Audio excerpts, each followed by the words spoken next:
Hello students, welcome once again. So आजच्या लेक्चरमध्ये आपण ऑसिलेशन्स या टॉपिक रिलेटेड जे काही टाईप वाईज न्यूमेरिकल्स आहेत त्याचं डिस्कशन करूया. ऑलरेडी आता काल आपण याचं रिव्हिजन केलेली आहे. सो कुठले कुठले इम्पॉर्टंट पॉईंट्स आणि टाईप्स आहेत हे थोडंसं तुम्हाला आता लक्षात आलेलं आहे. सो आज आपण काही मल्टिपल चॉईस क्वेश्चन्स त्याचं डिस्कशन करू. चला. So question number first, look at this question. The frequency of a particle performing linear SHM is 5 upon 2 pi hertz. So the differential equation of SHM is, आपल्याला differential equation लिहायचं आहे. म्हणजे जे काही options आहेत ते ऑप्शन्स इक्वेशनच्या फॉर्ममध्ये आहेत. सो आपल्याला तो ऑप्शन किंवा ते जे इक्वेशन आहे ते इक्वेशन फाइंड आउट करायचं आहे. ठीक आहे, अगदी सिंपल आहे कारण d2x अपॉन dt² फॉर्ममध्येच इक्वेशन आहे बघा. सो मी इक्वेशन हवं तर दाखवतो तुम्हाला सगळ्यांना पहिल्यांदा. सो आपण एक इक्वेशन बघितलं होतं काल, d2x upon dt² plus w² म्हणजेच ω² x इज इक्वल टू 0. बरोबर का? कारण हा जर ω² राईट साईडला आला तर हा मायनस ω² x असतो आणि ही व्हॅल्यू कोणाची असते? ॲक्सलरेशनची असते. सो मायनस ω² x ते मग मी लेफ्ट साईडला घेतलं तर ते d2x अपॉन dt² अशी त्याची व्हॅल्यू तयार होणार आहे. सिम्पल. आता हेच इक्वेशन आपल्याला फक्त व्यवस्थित लिहायचं आहे. आता आपल्याला फ्रिक्वेन्सी दिलेली आहे, फ्रिक्वेन्सी. ओके, सो फ्रिक्वेन्सी काय दिली बघा, 5 upon 25 hertz, 5 upon 2 pi hertz is it. So this is the frequency. So याच्यावरून आपण ओमेगा फाइंड आउट करू शकतो. सो कसा ओमेगा होणार? Omega is equal to 2 pi F. Simple. Okay, so आपण जर हे पाय अपॉन 2 पाय जर इथं पुट केलं तर आपल्याला ओमेगा डायरेक्ट 5 मिळणार आहे, radian per second. This is the value of omega. We can put this value directly in this equation. We will get d2x upon dt² plus, आता ओमेगा स्क्वेअर करायचं आहे म्हणजे काय, 25, कारण 5चा स्क्वेअर होणार ना, आणि हे एक simple. So this is nothing but the differential equation. You can check the equation, you will get option B. बघा सिम्पल आहे का? म्हणजे त्यासाठी एकतर तुम्हाला साहजिकच डिफरन्शियल इक्वेशन माहीत पाहिजे आणि त्या डिफरन्शियल इक्वेशनमधल्या व्हॅल्यूज कुठल्या कुठल्या असतात ह्या समजून घेतल्या पाहिजेत आणि त्यामुळे आपण तिथे काय करू शकतो, पुट करू शकतो आणि सिंपल इक्वेशन अशा पद्धतीनं लिहू शकतो. ठीक आहे. सो हा एक सिंपल टाईप होता असं म्हणे. आपण सगळ्यात सुरुवात आपण या पॉईंटपासूनच केलेली होती, जे ऑसिलेशन्समध्ये आपण व्हेलॉसिटी, डिस्प्लेसमेंट आणि ॲक्सेलरेशन बघितलेलं होतं. त्यातलं पुन्हा व्हेलॉसिटी असेल, मॅक्सिमम ॲक्सेलरेशन असेल, मॅक्सिमम व्हेलॉसिटी असेल किंवा ए मॅक्स व्ही मॅक्स त्यांचे रेशो असतील किंवा डिस्प्लेसमेंटची कंडिशन असेल, हे सगळं आपल्याला सुरुवातीच्या टाईपमध्ये शिकायला मिळतं. सो त्या टाईपचेच काही एक्झाम्पल्स आपण सुरुवातीला बघतोय. चला नेक्स्ट बघूया पुढचं example. Second example. Okay, look at the example.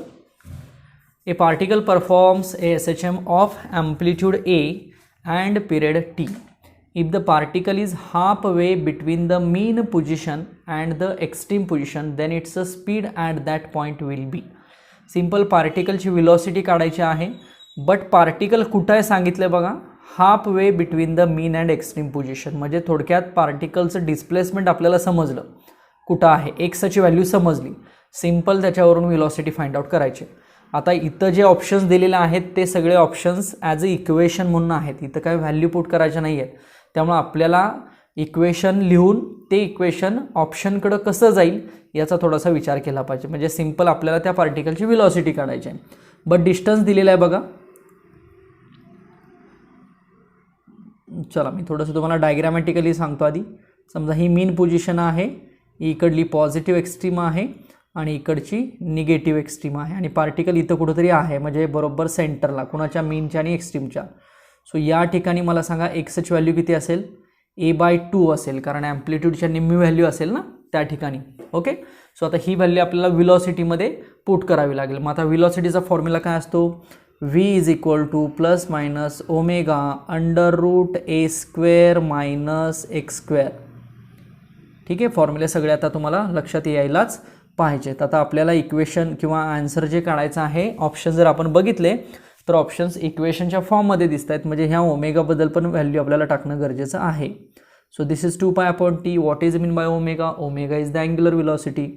So under root this A square minus एक्सच्या ठिकाणी पुन्हा हे आपण a/2 टाकू शकतो. सो a/2चा स्क्वेअर. आता हे फक्त सोडवलं की तुम्हाला फायनल इक्वेशन मिळेल. So it becomes 2π/t under root हे होणार आहे A square minus A square upon 4 होईल बघा. ठीक आहे, मग हे थोडंसं तुम्ही सॉल्व करू शकता. सॉल्व केल्यानंतर किंवा मी हवं तर तुम्हाला हे ब्रॅकेट सॉल्व करून दाखवतो. सो 2π/t आणि ब्रॅकेटमध्ये होणार आहे 3a² होणार आहे बघा. ठीक आहे, ही स्टेप नीट समजणं गरजेचं आहे. सो व्हेलॉसिटी बिकम्स 2π/t आणि हे जर अंडर रूट बाहेर केलं सगळं तर √3 होईल. हे a² होईल आणि 4चं 2 होईल. 2ला 2 कॅन्सल होईल बरोबर. सो π√3 आणि अपॉन टी राहिला बघा, कॅपिटल टी हा आहे ना, capital T. So this is the answer. So हा आता ऑप्शन फक्त तुम्हाला शोधावा लागेल बघा. म्हणजे आपण जे आन्सर शोधलेलं आहे ते आन्सर थोडंसं इक्वेशनच्या फॉर्ममध्ये आहे, म्हणून आपण तुम्ही हे चेक करू शकता. ऑप्शन्समध्ये बघा सगळ्यांनी पुन्हा हवं तर रिवाइंड करून. सो ए ऑप्शन बघा, दॅट इज तिथं π√3/t म्हटलेलं आहे. बट कन्सेप्ट काय आहे की व्हेलॉसिटीची व्हॅल्यू दिलेली आहे. आय मीन टू से व्हेलॉसिटीचा फॉर्म्युला आपण लिहिला, एक्सची व्हॅल्यू दिलेली आहे आणि एक्स म्हणजे काय, displacement of the particle at any instant. So ते डिस्प्लेसमेंट दिलेलं आहे की तो पार्टिकल मीन आणि एक्स्ट्रीमच्या बरोबर मध्ये आहे. लाईक मी इथं तुम्हाला या डायग्राममध्ये इथं पोझिशन दाखवली पार्टिकलची. सो या पोझिशनला जर पार्टिकल असेल तर त्याचं एक्स जे आहे ते a/2 घ्यावं लागेल. हे कन्सेप्च्युअली पण समजणं गरजेचं आहे. सो तो जो एक्स आहे a/2 तो सिम्पल आपण ह्या व्हेलॉसिटीच्या इक्वेशनमध्ये पुट केला आणि ते फक्त पुढं सॉल्व केलं. काही एक्झाम्पलमध्ये इथं कसं असतं की तुम्हाला इथं टाईम असेल, ॲम्प्लिट्यूड असेल, ह्या व्हॅल्यू दिल्या जातात आणि सांगितलं जातं की व्हेलॉसिटीची व्हॅल्यू फाइंड आउट करा. सो तेव्हा मात्र तुम्हाला आन्सर मीटर/सेकंद अशा पद्धतीनं फाइंड आउट करावं लागेल. म्हणजे तुम्हाला व्हॅल्यू फाइंड आउट करावी लागेल. इथं व्हॅल्यू दिली आहे का? नाही, इथं आपल्याला इक्वेशनच आन्सरच्या स्वरूपात आहे, आन्सर आहे, त्यामुळे आपल्याला इक्वेशन फाइंड आउट करायचं आहे. नेक्स्ट. सो हा अजून थोडक्यात पहिलाच व्हेलॉसिटीचा टाईप आहे असं म्हटलं तरीसुद्धा चालेल. Next. In a SHM, the path length is 4 centimeter, okay, and the maximum acceleration is 2π² centimeter per second square, okay. The periodic time of SHM is, so capital T आपल्याला फाइंड आउट करायचा आहे. But त्यासाठी maximum acceleration दिलेलं आहे. Maximum ॲक्सेलरेशनची condition आहे. Maximum acceleration 2π² दिलेलं आहे. त्याच्यानंतर पाथ लेंथ दिलेली आहे. पाथ म्हणजे थोडक्यात टोटल SHMची लेंथ म्हणूया, पाथ लेंथ, ओके, ती दिलेली आहे. आणि टी फाइंड आउट करायचा आहे. टी म्हणजे काय, time period of the SHM, okay. मग आता याच्यासाठी थोडंसं आपण बघूया काय करायला लागेल. हे इक्वेशन तरी समजलं का बघा. चला मी थोडंसं डायग्रॅमॅटिकली सांगतो. पाथ लेंथचा अर्थ बघा, पाथ लेंथ म्हणजे सिम्पल हे जेवढं ऑसिलेशन असेल ना, ही मीन पोझिशन, ही पॉझिटिव्ह एक्स्ट्रीम आणि ही इकडं निगेटिव्ह एक्स्ट्रीम. सो हे जेवढं डिस्टन्स आहे ना याला पाथ लेंथ असं म्हणायचं.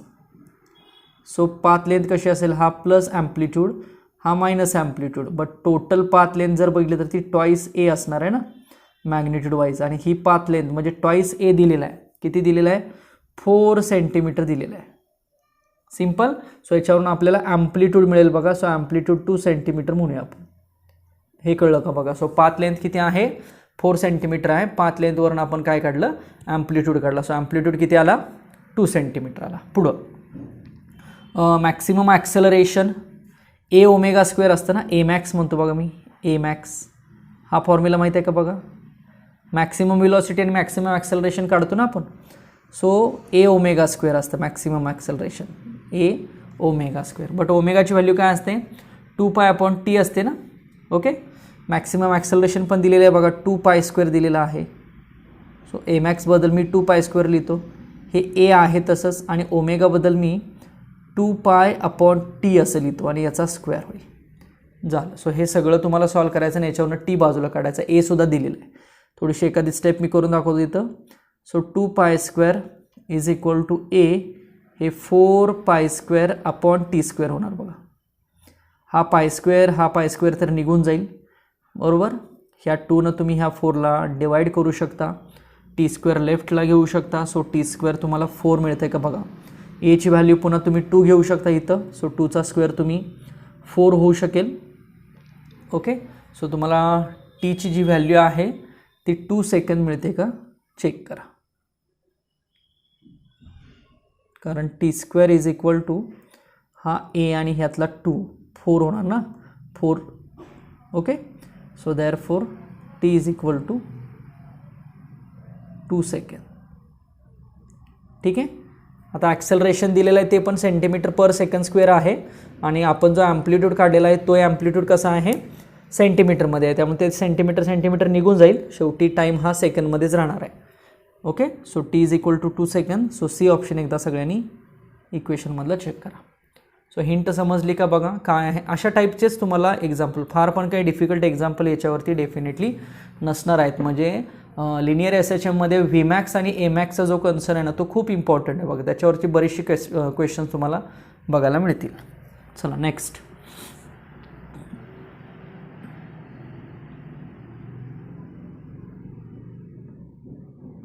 ओके. नेक्स्ट क्वेश्चन हा थोडासा सिम्पल आहे बघा. CETचाच क्वेश्चन आहे. The maximum velocity and maximum acceleration of a body moving in a SHM simple harmonic manner are 2 m/s and 4 m/s². So the angular velocity of the body is. आता हे actually AMAX आणि VMAX अशा आपल्या value दिलेल्या आहेत. So 2 equation तयार करायची simple. 2 equation बघितल्या तुम्हाला कळेल की त्या इक्वेशनमध्ये काय करायचं आहे.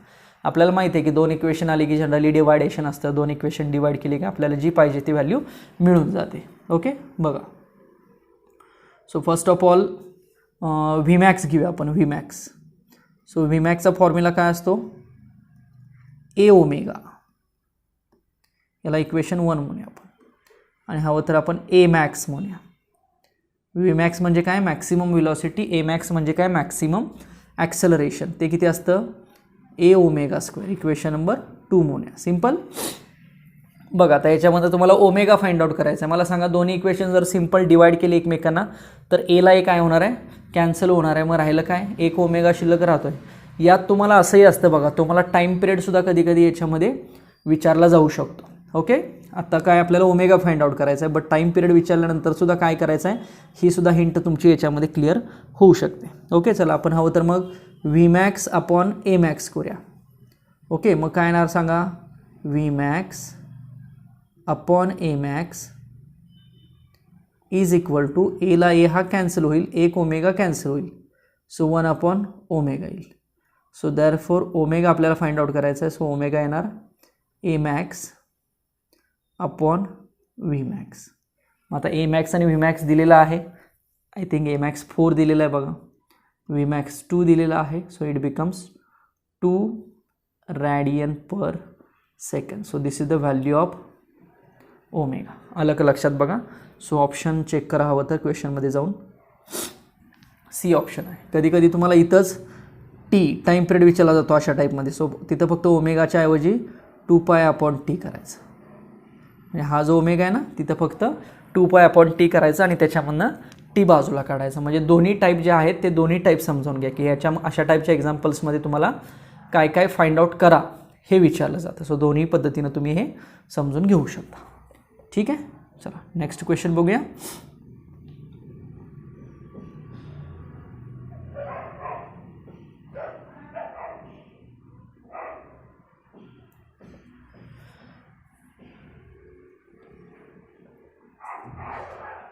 येस. क्वेश्चन काय आहे बघा. A particle executes a linear SHM of amplitude A. CET 2015चा क्वेश्चन आहे. and period t. It starts from the mean position, so the time required to cover a distance a/2 is.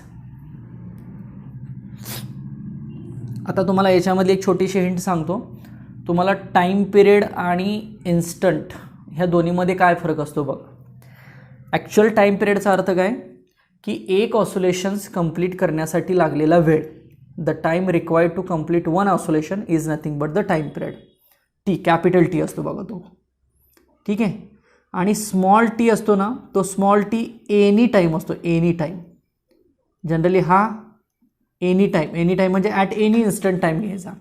मग बऱ्याच वेळेला तुम्हाला तो असं म्हटलं जातं की 3 सेकंदानंतर 2 सेकंदानंतर. आता इथं तर म्हटलं की A/2 डिस्टन्स कवर करायला किती टाईम लागेल, म्हणजे तो स्मॉल टी काढायचा थोडक्यात. कारण कॅपिटल टीचा अर्थ काय असतो, ओव्हरऑल जी ऑसोलेशन आहे त्या ऑसोलेशनचा संपूर्ण टाईम पिरियड. ठीक आहे. आणि स्मॉल टीचा अर्थ काय असतो, एनी टाईम असतो. त्यामुळे हा दोन्हीमधला फरक नीट समजून घ्या. चला बघूया मग काय आहे. सो तुम्हाला थोडक्यात एक्सची व्हॅल्यू A/2 दिलेली आहे असं आपण म्हणूया. X is what, displacement. So it is A/2. This is given point आणि we have to find out the small t. ठीक आहे. आता ॲन्सर जर तुम्ही ऑप्शन्स बघितले तर इक्वेशनसारखं आहे. कॅपिटल टीच्या फॉर्ममध्ये ॲन्सर काढायचं आहे. काही वेळेला तुम्हाला त्या कॅपिटल टीची व्हॅल्यू दिली जाते आणि ॲन्सर मग स्मॉल टी ॲन्सर म्हणजे व्हॅल्यूच्या फॉर्ममध्ये ॲन्सर काढायला लागतं, असंही असतं. सो ती सुद्धा लक्षात गोष्ट ठेवा की तुम्हाला ॲन्सर कुठलं येतं, ऑप्शन्स कुठले आहेत. ऑप्शन्सकडं बघितल्यानंतर तुम्हाला बऱ्याच गोष्टी लक्षात येतात की हे सोल्युशन नक्की कशा पद्धतीनं करायचं आहे. ठीक आहे. चला सो स्मॉल टी मी क्वेश्चन मार्क करतो. सो आपल्याला इक्वेशन लिहावं लागेल. So X is equal to A sin omega T. आता पार्टिकल जर मीन पोझिशनपासून स्टार्ट झाला तर त्याचा इनिशियल फेज 0 असतो. त्यामुळे आपल्याला इक्वेशन काय मिळणार आहे, simple x is equal to A sin omega t एवढंच मिळणार आहे. हेच इक्वेशन मी असं लिहितो बघा. X is equal to A sin ओमेगाबद्दल मी 2π/t लिहितो आणि हा टी बघा दोन्ही टी इक्वेशनमध्ये आले. हे खूप समजणं गरजेचं आहे. ओके. सो देअरफॉर आपण एक्सची व्हॅल्यू टाकूया इथं. A/2 टाकतो मी इज इक्वल टू A, हे होणार sine of 2π/T into small T. याला ए आपण घालवू शकतो, ॲम्प्लिट्यूड कॅन्सल होणार आहे. ठीक आहे. सो इकडं 1/2 राहिलं बघा, is equal to sine of हा total 2π/T into small t राहिला. ठीक आहे. सो आता तुम्हाला साईनच्या कुठल्या अँगलची व्हॅल्यू 1/2 असते हे समजणं गरजेचं आहे. सो तुम्ही हा जो π/6 sin 30 आपण अँगल म्हणतो त्याची व्हॅल्यू आपण लिहू शकतो का मला सांगा. ओके. सो π/6ला sin π/6ला आपण 1/2 म्हणू शकतो. ठीक आहे. म्हणजे π/6ची व्हॅल्यू म्हणजेच 2πT/, कॅपिटल टी आहे बघा. चालेल का बघा, मी हे असं लिहितो हवं तर इथं सांगतो तुम्हाला. सो साइन π/6 बघा हा 1/2 असतो. सो हे इक्वेशन 1 म्हणूया, हे इक्वेशन 2 म्हणूया. दोन्ही इक्वेशन जर तुम्ही कंपेअर केली तर तुम्हाला π/6ची व्हॅल्यू किती मिळणार आहे, 2π स्मॉल टी आणि हे अपॉन कॅपिटल टी. बघा ही स्टेप लक्षात येते का बघा. जर 1/2 इज इक्वल टू इथं आहे बघा, हे जर 1/2 is equal to sine of 2πT upon capital T असेल तर साईनच्या जी ब्रॅकेटमधली टर्म आहे ती π/6 इक्वल आहे. कारण 1/2 कोणाची व्हॅल्यू, π/6ची ना, साइन 30ची व्हॅल्यू आहे. सो मग आता इथं काय होईल, हे आणि हे एकमेकांना कॅन्सल होईल. बरोबर. आता स्मॉल टी आणि कॅपिटल टी बाजूला करूया. कॅपिटल टी इकडे घ्या. सो कॅपिटल टी वरती जाईल आणि हे 2 इकडे घेतलं तर हे 12 होईल. सो ही झाली स्मॉल टीची व्हॅल्यू बघा. सो ऑप्शन तुम्हाला हे असेच दिलेले आहेत, कॅपिटल टीच्या फॉर्ममध्ये ऑप्शन्स दिलेले आहेत. सो तुम्ही जर नीट ऑप्शन चेक केले तर डी ऑप्शन तुम्हाला आन्सर मिळेल. आणि यात दुसरी गोष्ट अशी असते की तुम्हाला कधीकधी तो टाईम पिरियड दिला जातो. सो तुम्हाला अर्थ लक्षात आला का बघा. सो टाईम पिरियड आणि स्मॉल टी मधला अर्थ, टाईम पिरियड हा टोटल SHMचा टाईम पिरियड असतो, जी काही टोटल SHM दिलेला आहे त्याचा टाईम पिरियड असतो. आणि स्मॉल टी म्हणजे एनी इन्स्टंट किंवा एनी टाईम म्हटलं जातं.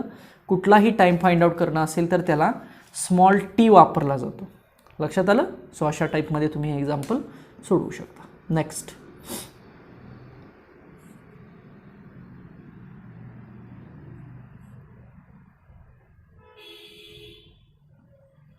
येस. बघा क्वेश्चन काय आहे, थोडासा लेंदी क्वेश्चन आहे, हा सुद्धा CETचाच क्वेश्चन आहे. A mass M is suspended at the end of weightless wire of length L, cross sectional area A and Young's modulus Y. थोडासा यंग्स मॉड्युलस रिलेटेड क्वेश्चन आला बघा. The frequency of oscillation for the SHM along the vertical direction is N. फ्रिक्वेन्सीची value find out करायची, N किंवा F म्हणूया आपण, काही म्हणू शकतो. N किंवा F आपल्याला फ्रिक्वेन्सी फाइंड आउट करायची आहे. तर आपल्याला त्यासाठी फ्रिक्वेन्सीचा फॉर्म्युला तुम्हाला मी ओमेगाचा फॉर्म्युला सांगितला होता, त्याच्यावरून तुम्ही टाईम पिरियडचा लिहू शकता आणि टाईम पिरियडवरून फ्रिक्वेन्सीचा लिहू शकता. ओके, सो पहिल्यांदा मी काय करतो, तुम्हाला फ्रिक्वेन्सीचा फॉर्म्युला सांगतो कुठला लिहायचा, आणि मग बघूया आपल्याला त्या फॉर्म्युलेमध्ये काय काय करता येईल. So frequency N is equal to 1/2π, आपण याला अंडररूट K/M असं लिहूया. आठवते काल मी सांगितला होता हा फॉर्म्युला, टाईम पिरियडचा सांगितलेला होता किंवा ओमेगाचा सांगितला होता बघा, बरोबर ना. ओमेगा स्क्वेअरची आपण K/M व्हॅल्यू कन्सिडर केलेली होती. ओके, K आणि Mच्या फॉर्ममध्ये ओमेगा स्क्वेअर होता. सो त्याच्यावरूनच time period omega is equal to under root K/M लिहिलेलं होतं बघा. सो तेच शेवटी आपण अँग्युलर SHM बरोबर सुद्धा कंपॅरिझन केलेलं होतं. सो हे सगळं लिंक टू लिंक आहे. तुम्हाला ह्या गोष्टी आता तेवढा अभ्यास पाहिजे आपला, आणि ते सगळं आता एकमेकांशी रिलेटेड असल्यामुळे आठवायला पण पाहिजे, किंवा तिथं लगेच तुम्ही पोहोचला पाहिजे त्या फॉर्म्युलापर्यंत. ओके, सो हा तर आपला फॉर्म्युला झाला फ्रिक्वेन्सीचा. पण आता एक्झाम्पलमध्ये जर तुम्ही थोडंसं बघितलं तर किंवा ऑप्शन्समध्ये जर बघितलं तर M दिसतंय, बट Kची व्हॅल्यू रिप्लेस झाली बघा कशाने. तर तुम्ही जर ऑप्शन सगळे बघितले तर एरिया असेल, लेंथ असेल, यंग्स मॉड्युलस असेल, अशा टाईपमध्ये काहीतरी तो K बदलल्यासारखा दिसतोय. मग तो K जो आहे तो K आपल्याला फाइंड आउट करायचा. आता ॲक्च्युली K म्हणजे कोण असतो, फोर्स अपॉन लेंथ आहे किंवा फोर्स अपॉन डिस्टन्स आहे, कारण K म्हणजे फोर्स कॉन्स्टंट किंवा स्प्रिंग कॉन्स्टंट म्हटलं जातं ना. सो Kची जी व्हॅल्यू आहे ती जनरली फोर्स अपॉन लेंथ असंच म्हणायचं. ठीक आहे, चला. सो मी K कसा डिफाईन करायचं तुम्हाला सांगतो. Kला मी हवं तर फोर्स कॉन्स्टंट असं नाव देतो इथं. So K is nothing but force constant. So K किती असतो बघा, फोर्स अपॉन लेंथ असते. ॲक्च्युली आता मी हा लेंथ कशासाठी वापरला बघा, चेंज इन लेंथ म्हणूया आपण, force upon change in length. ठीक आहे, कारण किंवा इथं मी डेल्टा L लिहितो, कन्फ्युजन नको, चेंज इन लेंथ लिहितो, फक्त लेंथ नको लिहायला. ठीक आहे, सो K काय झाला, फोर्स अपॉन डेल्टा L झाला. बट तुम्हाला वायचा फॉर्म्युला माहिती आहे, वाय म्हणजे काय, यंग्स मॉड्युलस, mg अपॉन A आणि डेल्टा L इथं लिहितो मी, आणि L. आठवला हा फॉर्म्युला. ॲक्च्युली हा इलास्टिसिटीमधला फॉर्म्युला आहे बघा, यंग्स मॉड्युलसचा. लक्षात आलं, स्ट्रेस अपॉन स्ट्रेन म्हणतो, आणि स्ट्रेस कसा लिहितो आपण, फोर्स अपॉन एरिया, आणि स्ट्रेन कसा लिहितो, change in length upon original length. बघा हा फॉर्म्युला जरा सगळ्यांना आठवतं आहे का बघा, फोर्स अपॉन एरिया म्हणजे स्ट्रेस, आणि डेल्टा L अपॉन L म्हणजे स्ट्रेन म्हणजेच यंग्स मॉड्युलस. सो आज मी 4च्या ऐवजी mg लिहिलं. सो mg अपॉन A डेल्टा L, आणि तो L वरती गेला का, लक्षात आलं. सो वायचा फॉर्म्युला काय मिळाला, mgl A upon delta L मिळाला. चला याच्यावर मी डेल्टा L बाजूला काढतो. सो मला डेल्टा L काय मिळेल बघा, mgl अपॉन हा y इकडे येईल आणि हा एरिया झाला. हा कोणाचा फॉर्म्युला लिहिला मी, डेल्टा Lचा. डेल्टा L आपण चेंज इन लेंथ एक्सटेन्शन म्हणतो बघा, जे स्ट्रेस आपला स्ट्रेन तयार होतो ना एखाद्या वायरमध्ये. सो हा झाला डेल्टा L. ओके, मग आता काय करूया की हा जो डेल्टा L आहे तो इथं पुट करूया, म्हणजे कुणाची व्हॅल्यू मिळेल, Kची व्हॅल्यू मिळेल, आणि हा जो K आहे तो या इक्वेशनमध्ये पुट करूया. म्हणजे ओव्हरऑल सगळ्या स्टेप्स तुम्हाला समजल्या का बघा. सो N किती येईल मग, 1/2π अंडररूट K. आता K किती येणार आहे, हे जर सगळं ॲडजस्ट झालं तर बघा AY अपॉन L कॅन्सल होईल ना. सो AY अपॉन L, आणि हा इकडला स्मॉल m आहे तसा आहेच. जस्ट ट्राय करून बघा व्यवस्थित. So this is the value of N, आणि हाच आपला ऑप्शन असेल. सो बी ऑप्शन आहे का, सगळ्यांनी एकदा क्वेश्चन चेक करा. थोडासा लेंदी क्वेश्चन आहे बघा, बट प्रत्येक फॉर्म्युला समजतोय. आता त्यासाठी तुम्हाला इलास्टिसिटी पण आलं का, म्हणजे इलास्टिसिटीचा जो स्ट्रेस अपॉन स्ट्रेन आहे तो सुद्धा फॉर्म्युला इथं आला. स्ट्रेस असतो फोर्स अपॉन एरिया आणि स्ट्रेन कसा असतो change in length upon original length. म्हणजे सिम्पल आपण इलास्टिसिटीची कन्सेप्ट यूज केली आणि त्याच्यावरनं आपलं जे काही सोल्युशन आहे त्या सोल्युशनपर्यंत आपण पोहोचलो. ठीक आहे. नेक्स्ट पुढचा क्वेश्चन घेऊया आपण. सो हा क्वेश्चन सिंपल पेंड्युलम रिलेटेड आहे बघा. A small marble of mass m oscillates simple harmonically inside a watch glass whose radius of curvature is 2.5 metre. What is its period of motion. जीची व्हॅल्यू 10 घ्या असं 10 consider करा असं सांगितलेलं आहे. टाईप तुम्हाला थोडंसं लक्षात येणं गरजेचं आहे. सिंपल पेंड्युलमचा टाईप होता. चला मी हे थोडंसं सॉल्व करून दाखवतो. तुम्ही ॲन्सर माझ्या पद्धतीने लिहिलं तरीसुद्धा चालेल. काल ही थोडंसं मी तुम्हाला डायग्राम दाखवली होती बघा. हा असं अशा टाईपमध्येच होता ना. ओके. इथं वेट असतं mg म्हणतो आपण त्याला. ठीक आहे. आणि इकडे mg कॉस थिटा होता बघा. हा जो होता तो इकडं आत होता तो mg साइन थिटा होता. आठवते का. दोन कंपोनंट. इथं थिटा आहे इथं थिटा आहे. ओके. हे मास बॉब म्हणतो आपण त्याला. ठीक आहे. सो सिंपल पेंड्युलमचीच कन्सेप्ट आहे. मी तुम्हाला omega is equal to √k upon m असतं हेही सांगितलं होतं. ॲज वेल ॲज तुम्हाला ओमेगाची व्हॅल्यू √a अपॉन x असते असंही सांगितलं होतं. थोडंसं नीट कंपॅरिझन करून बघा. ॲज वेल ॲज तुम्हाला मी अल्फा अपॉन थिटा सांगितलेलं आठवतं आहे का बघा. आपण अँग्युलर SHM बघितली होती. त्याचं डिफरन्शियल इक्वेशन बघितलं होतं. त्यातला alpha upon theta mb upon I होतं का. तसं आपण हा c अपॉन I आणि cला आपण mb असं म्हटलेलं होतं. बरोबर आहे. सो तो मग k अपॉन m असं लिहू शकतो आपण. म्हणजे अल्फा अपॉन थिटा लिहिलं होतं. तसाच लिनियरसाठी आपण ओमेगाच्या ऐवजी म्हणजे ओमेगा इज इक्वल टू आपण काय लिहिलं होतं √k अपॉन m. एवढं तरी आठवतं आहे का बघा. आणि ह्याच k अपॉन mला आपण काय म्हणू शकतो a अपॉन x. कारण अँग्युलरमध्ये कोण होतं अल्फा अपॉन थिटा होता का mb अपॉन I. सो कंपॅरिझनवरती डेफिनेटली तुम्हाला याचा अर्थ कळणार. सो ही व्हॅल्यू ओमेगाची झाली किंवा ही झाली. आता आपल्याला ऑप्शन्स आणि जर व्हॅल्यू जर फाइंड आउट जर करायचे असतील जर बघितलं तर आपल्याला थोडंसं हे पुट करावं लागेल. ठीक आहे. मग हे ओमेगा इज इक्वल टू किंवा मी टी लिहितो हवं तर आता. टी इज इक्वल टू काय असतं 2π अपॉन ओमेगा ना. सो 2π अपॉन ओमेगा म्हणजे कोण a upon x. This is the value of the time period. ठीक आहे. आणि हीच व्हॅल्यू जर ॲडजस्ट केली सो हेच आपण 2π r अपॉन g असं लिहू शकतो. g म्हणजे काय ॲक्सेलरेशन ड्यू टू ग्रॅव्हिटी. आणि जे x आहे ना x त्याला आपण इथं ॲक्सेलरेशन पर युनिट डिस्प्लेसमेंट असं म्हटलं होतं. सो एक्सच्या ऐवजी इथं काय रिप्लेस केलं आपण r घेतलं बघा. सो सॉरी एक्सच्या ऐवजी म्हणजे डिस्प्लेसमेंटच्या ऐवजी r आणि ॲक्सेलरेशनच्या ऐवजी g that is acceleration due to gravity. So simple पेंड्युलमची कन्सेप्ट आहे. फॉर्म्युला काय तयार झाला 2π √r अपॉन g असं तयार झालं. ओके. मग आता r इथं दिलेलं आहे 2.5. सो इज इक्वल टू 2π √ हे लिहूया आपण 2.5 आणि आपण हे हवं तर 10 करूया. ओके. मग हे जर सगळं तुम्ही सोडवलं तर तुम्हाला हे स्क्वेअर रूटच्या बाहेर वगैरे सगळं तुम्ही काढू शकता किंवा हे 10 हे 2.5चं स्क्वेअर रूट सॉल्व करू शकता. तुम्हाला हे अप्रॉक्सिमेट 1/2 असं एक मिळेल बघा. सो 2π 1/2. सो 2ला 2 पुन्हा कॅन्सल होईल. फक्त पाय राहील बघा शिल्लक. दॅट इज 3.142 आणि टाईम आहे म्हणून कशात असेल सेकंडमध्ये असेल. थोडंसं हे तुम्ही कॅल्क्युलेशन करून बघा स्वतः. म्हणजे मी हिंट काय काय दिली बघा.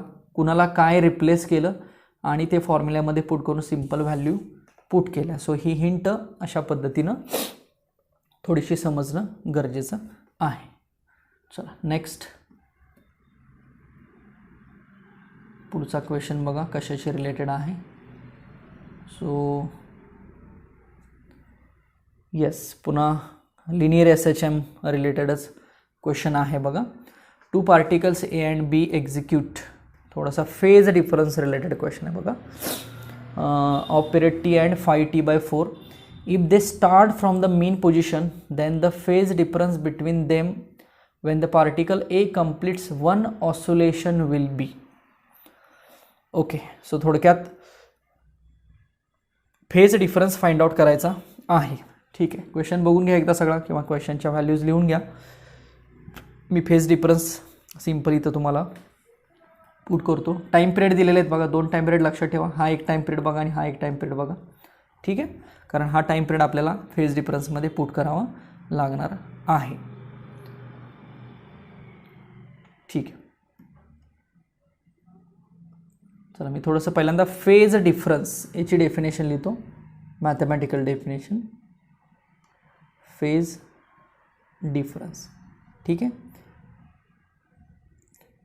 सो आपण इक्वेशनमध्ये जो ओमेगा टी बघत असतो ना,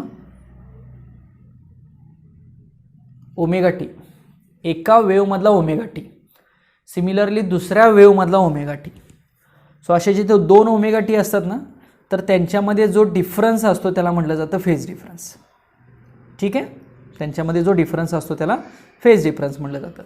आता यातनं आपण स्मॉल टी बाजूला काढू शकतो, कॉमन काढू शकतो. सो इक्वेशन काय होणार, ओमेगा 1 मायनस ओमेगा 2 आणि हे स्मॉल टी असं बाजूला येऊ शकतं. चालेल, बट ओमेगाचा अर्थ काय असतो मी इकडे लिहितो बाजूला, 2 पाय अपॉन टी. ओमेगा म्हणजेच काय, 2 पाय अपॉन टी. टी म्हणजे काय, टाइम पिरियड. ओमेगा म्हणजे काय, angular velocity.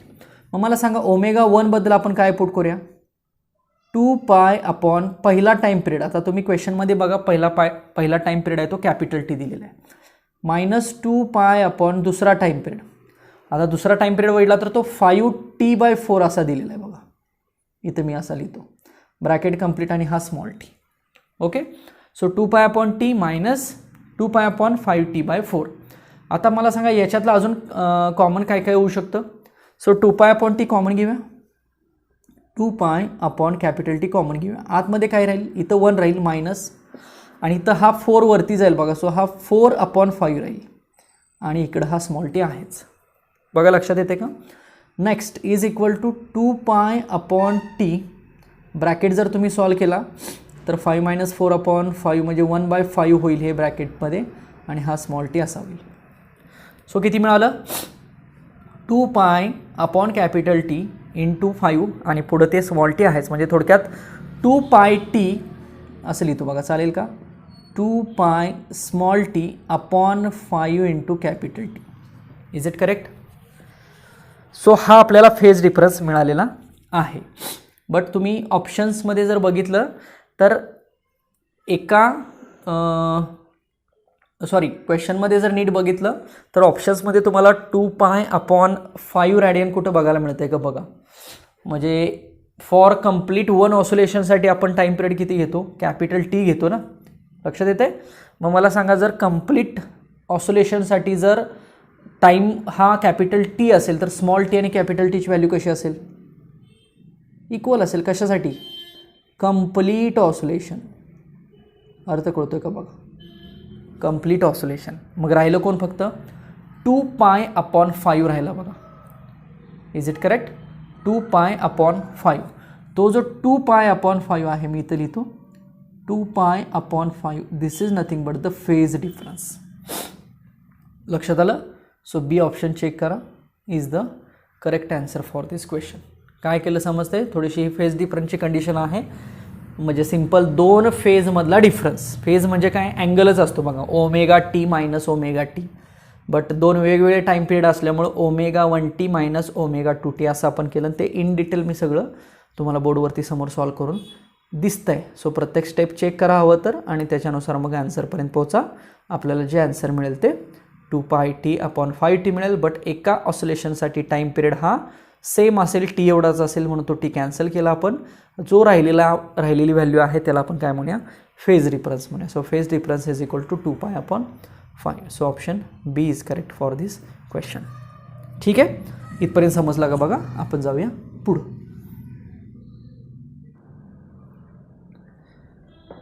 Okay, next question बघा.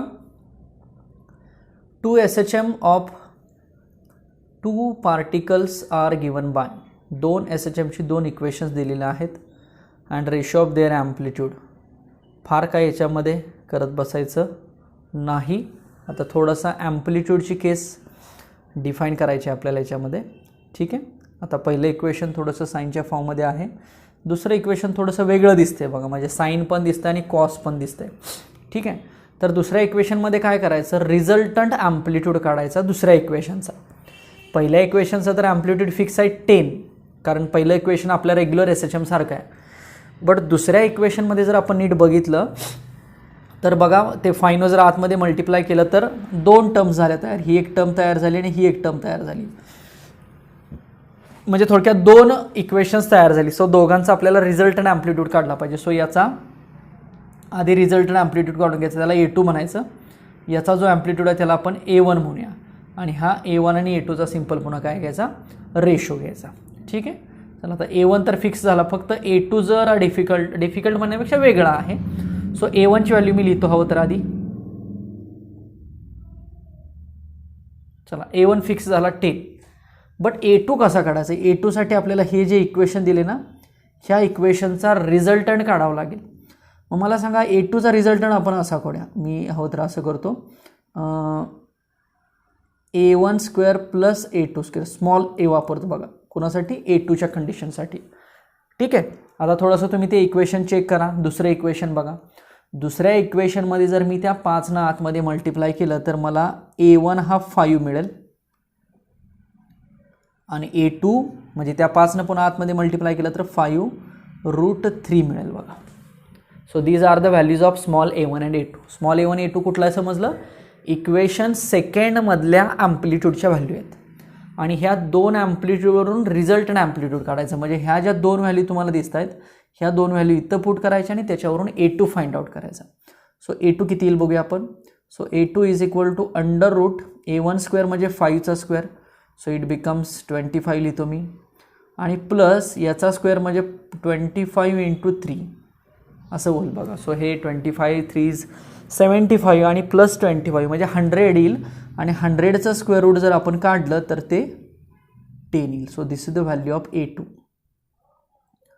झालं. ह्यातली हीच टास्क थोडीशी इम्पॉर्टंट आहे A2ची. बाकी A1 डायरेक्ट दिलेला आहे. आता तुम्हाला सिम्पल काय करायचं आहे, A1 आणि A2चा रेशो घ्यायचा आहे. मग काय येईल मला सांगा.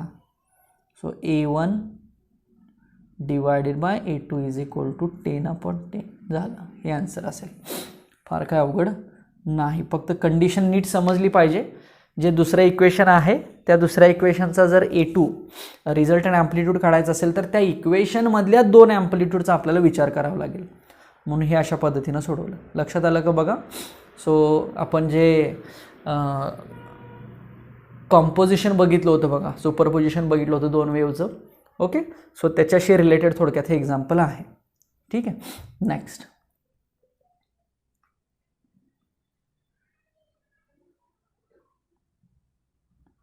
ओके, सो हा सुद्धा एक इम्पॉर्टंट क्वेश्चन आहे. A body execute A linear SHM of amplitude A at what displacement from the mean position the potential energy of the body is 1/4 of its total energy. चला आता थोडासा energy related question आला असं आपण म्हणूया.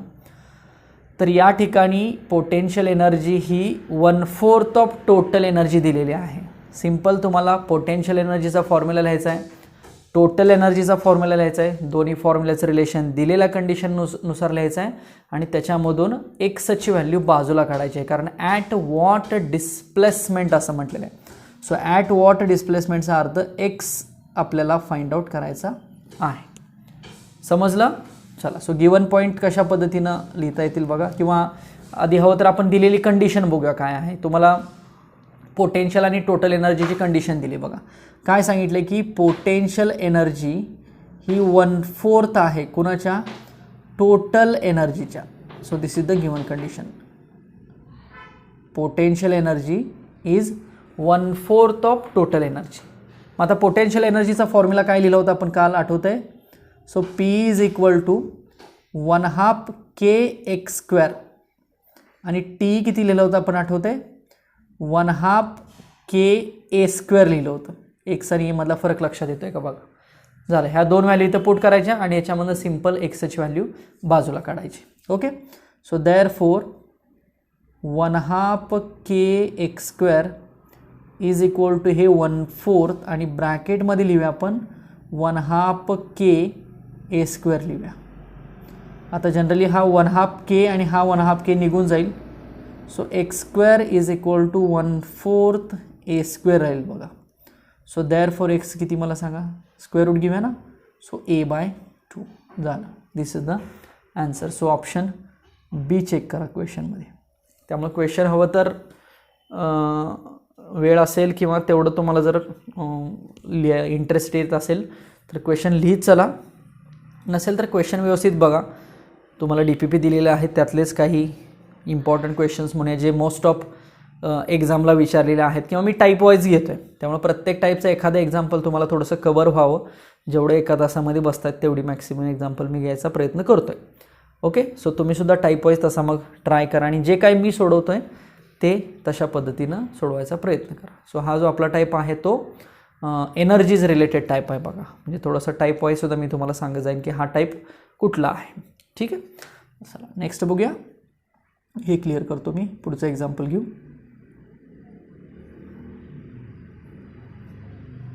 ठीक आहे. सो हा सुद्धा क्वेश्चन एनर्जी रिलेटेडच आहे बघा, पोटेन्शियल आणि कायनेटिक. क्वेश्चन काय बघा, a particle executes a linear SHM of amplitude A at what distance from the mean position is its kinetic energy equal to potential energy. झालं. सो याच्यामध्ये सुद्धा ॲट वॉट डिस्टन्स आलं बघा. Distance आलं म्हणजे थोडक्यात काय, एक्सची व्हॅल्यू आली. आता ती फक्त एक्सची व्हॅल्यू एच्या स्वरूपात काढायची. ए म्हणजे कोण ॲम्प्लिट्यूड. आत्ताच्या एक्झाम्पलमध्ये जसं सोडवलं सेम तशा पद्धतीनं जायचं. आत्ताच्या एक्झाम्पलमध्ये आपल्याला एक्सची व्हॅल्यू किती मिळाली, a/2 मिळाली. तशीच ह्याही एक्झाम्पलमध्ये आपल्याला एक्सची व्हॅल्यू एच्या फॉर्ममध्ये काहीतरी फाइंड आउट करायला मिळेल. बट त्यासाठी तुम्हाला दिलेली कंडिशन फक्त पुट करायची. मागाशी होती p is equal to 1/4 t होती. आता सिम्पल असं सांगितलं आहे की पोटेन्शियल आणि कायनेटिक सेम असतील. सो काल याचा डायरेक्ट आपण एक फॉर्म्युला बघितलेला होता बघा, a/√2.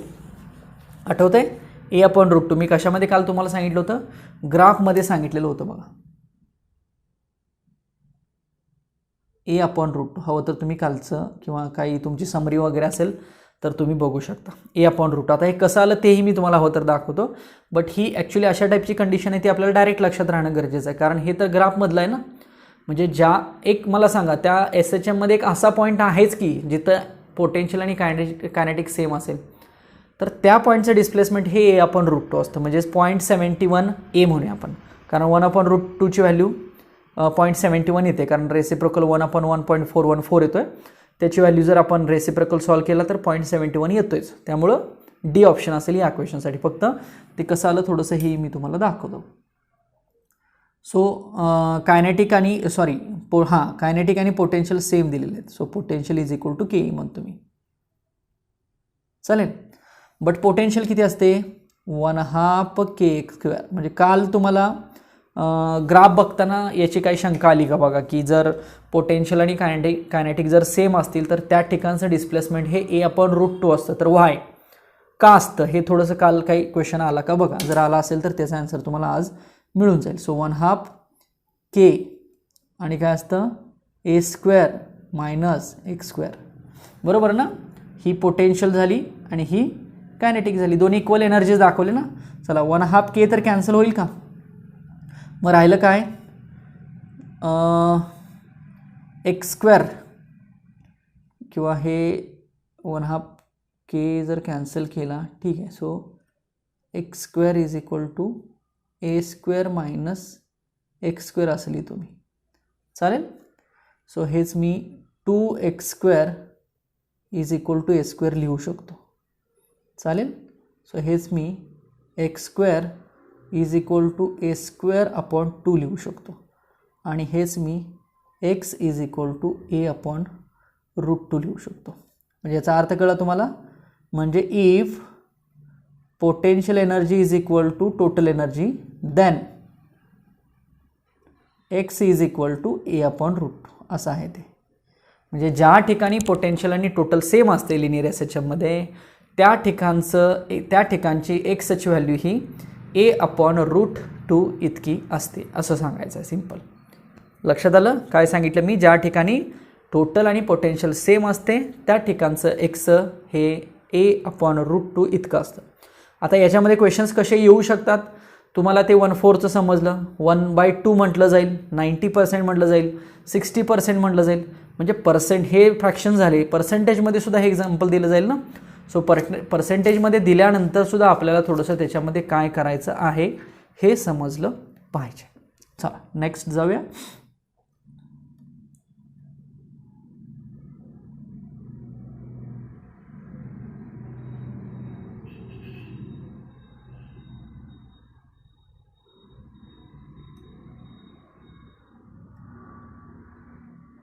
Just minute. येस,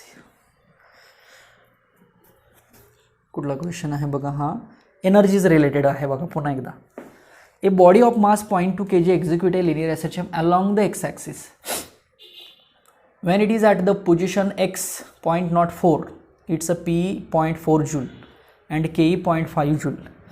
चला एक्सची व्हॅल्यू दिल्या, त्या ठिकाणी के आणि पी दिलेल्या आहेत. What is the amplitude of oscillation? चला कॅपिटल एची व्हॅल्यू आपल्याला फाइंड आउट करायची आहे. ठीक आहे, हिंट मी सांगतो. सिंपल कायनेटिक एनर्जीचा फॉर्म्युला लिहा, पोटेन्शियल एनर्जीचा फॉर्म्युला लिहा, दोन्ही एकमेकांना डिवाइड करा आणि त्याच्यामधनं ए बाजूला काढा. बस काय म्हटलं मी? कायनेटिकचा फॉर्म्युला लिहा, पोटेन्शियलचा फॉर्म्युला लिहा, दोन्ही एकमेकांना डिवाइड करा, त्यातून एक्स किंवा ए जो काय असेल तो बाजूला काढा. झालं, तुम्हाला आन्सर मिळेल. कारण एक्सची व्हॅल्यू तुम्हाला माहिती आहे, के पीची व्हॅल्यू तुम्हाला माहिती आहे. बरं, मासची काय तशी गरज पडणार नाही कारण मास ऑलमोस्ट कॅन्सल होऊन जाईल. बघूया, फक्त हिंट समजली का बघा मी काय म्हटलं. पहिल्यांदा पोटेन्शियल घ्या किंवा काही घ्या, कायनेटिक घेतली तरी चालते. सो पोटेन्शियल किती असते? 1/2 के लिहितो मी, kx². चालेल, कारण शेवटी तो के आणि पी मधला कॅन्सलच होणार आहे. नेक्स्ट, के किती असते? 1/2 K into bracket a² - x² असेल. बघा, पी किती आहे? 1/2 kx² आणि के किती आहे? 1/2 K into bracket a² - x² आहे. सिंपल पोटेन्शियल झाली, कायनेटिक झाली. मी काय म्हटलं? सिंपल दोन्ही इक्वेशन्स एकमेकांना डिवाइड करा. ठीक आहे, चला. सो आपण मी के वरती लिहितो आहोत, तर तुम्ही कसंही करू शकता, असं काही नाही की के अपॉन पी करतो. So 1/2 K into bracket a² - x² upon 1/2 K x².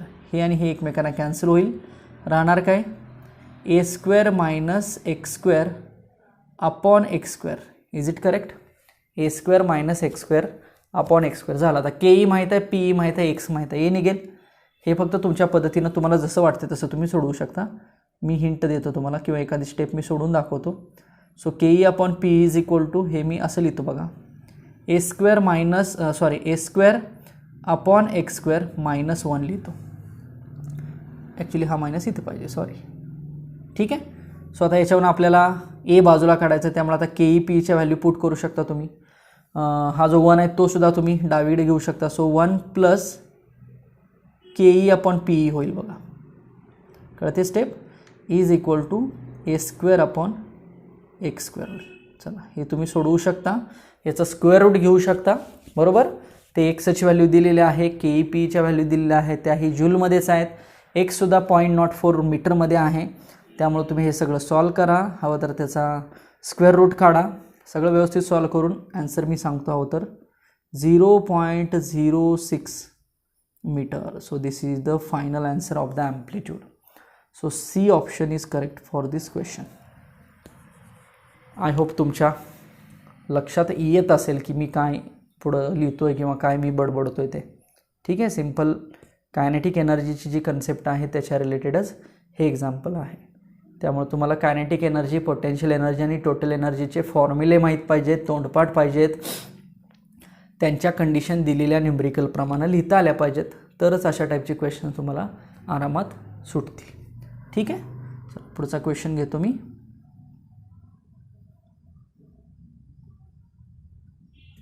ठीक आहे, थोडंसं सिंपल पेंड्युलम रिलेटेड क्वेश्चन घेतलेला आहे बघा. When a length of simple pendulum is increased by 22 centimetre, increased by म्हटलेलं आहे बघा, द पिरियड इन्क्रीज्ड बाय 20%, म्हणजे पिरियड 120% झाला, लेंथ 22 वाढवली तर, then the original length of the simple pendulum is. ठीक आहे, 2 कंडिशन आहेत का बघा, 2 कंडिशनचं हे एक्झाम्पल आहे सिम्पल. थोडंसं नीट लक्ष द्या. आता मी काय सांगतो बघा. चला, गिवन पॉईंट्समध्ये मी पहिल्यांदा काय लिहितो, लेंथ लिहितो. लेंथ मी हवं तर L2 म्हणतो. L2 किती झाली पहिल्यापेक्षा, पहिली L1 आहे, L1मध्ये 22 ॲड झाली. ओके, सो ही झाली L2. आणि T2 किती झाला बघा, T2 20% वाढला, म्हणजे झाला किती, 120% झाला. सो 120% कसं लिहितो आपण, 120/100, पण कुणाच्या, T1च्या. हे नीट समजून घ्या. सो याच्यावर मी रेशो लिहितो हवं तर, T2/T1 किती येईल, 120/100, किंवा हे 12/10 किंवा 6/5 असं केलं तरी सुद्धा चालू शकेल बघा. 6 किंवा हे जाईल ना, सो 2नी भाग जातोय, 6/5 म्हणतो मी, चालेल. पुढं L2 किती दिलेला आहे, L1 + 22 दिलेला आहे. चला, सो T1 किती लिहायचा टाईम पिरियड, 2π√L1/G. फॉर्म्युला काल काय होता, L/G होतं का √, आणि T2 काय लिहायचं, 2π√L2. आता L2ची व्हॅल्यू मी डायरेक्ट लिहितो, L1 + 22/G. येस, T1 लिहिला, T2 लिहिला. चला, हे T1 T2 सिम्पल डिवाइड करा, तुम्हाला T2/T1ची व्हॅल्यू समोर दिसते. याच्यामधून तुम्हाला L1 बाजूला काढता येईल बघा, सिम्पल. म्हणजे जो काय आपला ओरिजिनल पेंड्युलम आहे, ओरिजिनल पेंड्युलमची लेंथ किती आहे असा क्वेश्चन आहे, तर याच्यावरनं सिम्पल तुम्ही L1 बाजूला घेऊ शकता. हे सॉल्व करा बघा. आता मी हवं तर याला इक्वेशन नंबर 1 म्हणतो, याला इक्वेशन नंबर 2 म्हणतो. सो पर्सेंटेजची केस आहे, ही नीट समजली का बघा. जे 20%नं इन्क्रीज झालं असं आपण बोललो होतो ते 120% होतं ना. जर 20%नी वाढलं तर ते 120% होणार आहे ना. सो दॅट इज 120/100 होईल. आणि लेंथ जर 22 इन्क्रीज्ड बाय म्हटलेलं आहे, तुम्हाला बाय आणि 2च्या अशा 2 कंडिशन असतात. एक जर इन्क्रीज्ड 2 म्हटलं तर जेवढी व्हॅल्यू दिलेली आहे तेवढी डायरेक्ट घ्यायची असते, आणि एक इन्क्रीज्ड बाय म्हटलं तर ती व्हॅल्यू त्याच्यामध्ये ॲड करायची असते.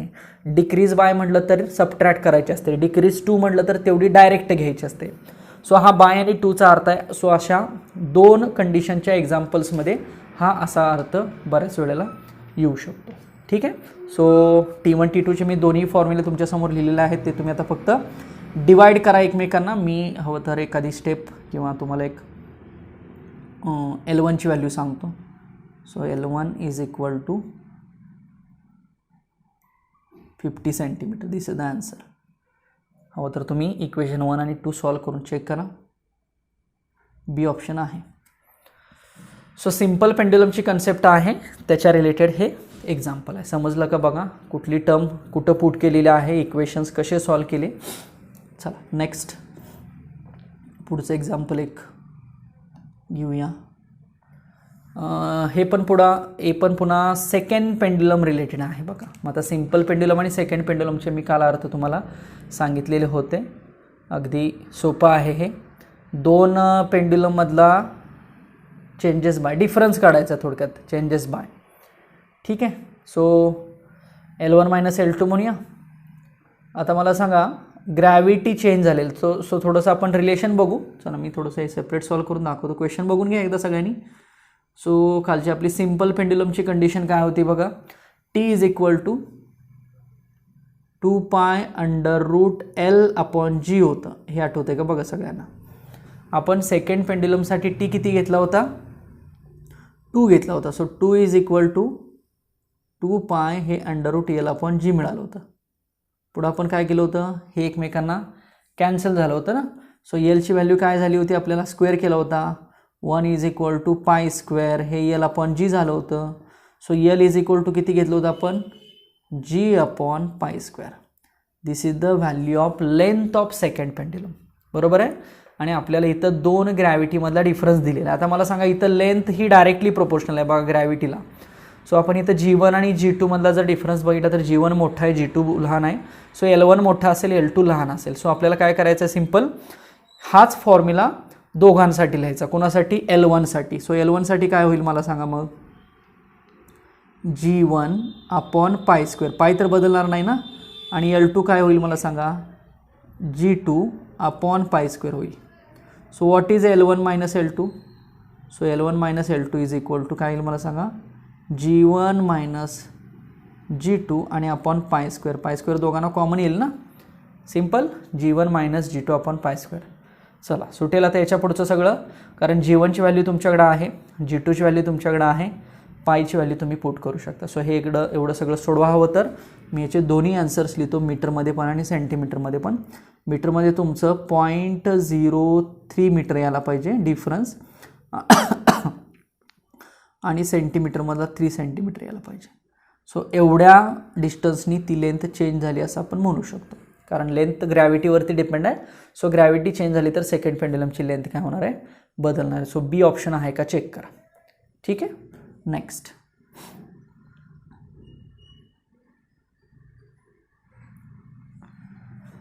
ओके, हा क्वेश्चन बघा. A mass M attached to a spring oscillate. Spring constant किंवा के जो असतो के त्याच्याशी रिलेटेड हा थोडासा क्वेश्चन आहे.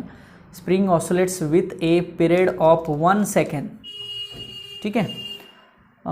If the mass is increased by 3 kg the period increase by 1 second. Okay, time period increase झाला मगाच्या सारखं बघा. 2 conditions. What is the value of M assuming that Hooke's law is obeyed. Hooke's law obeyed म्हणजे काय? एका particular लिमिटमध्ये stress is directly proportional to strain. Okay, but तुम्हाला याच्यासाठी आधी आपण T इज इक्वल टू 2 पाय आपण ओमेगा असतं, omega is equal to under root K आपण M असतं. सो टाईम पिरियडचा फॉर्म्युला कुठला लिहायचा बघा. क्वेश्चन बघून घ्या एकदा सगळ्यांनी व्यवस्थित. सो आपण फॉर्म्युला मी एक लिहिला होता.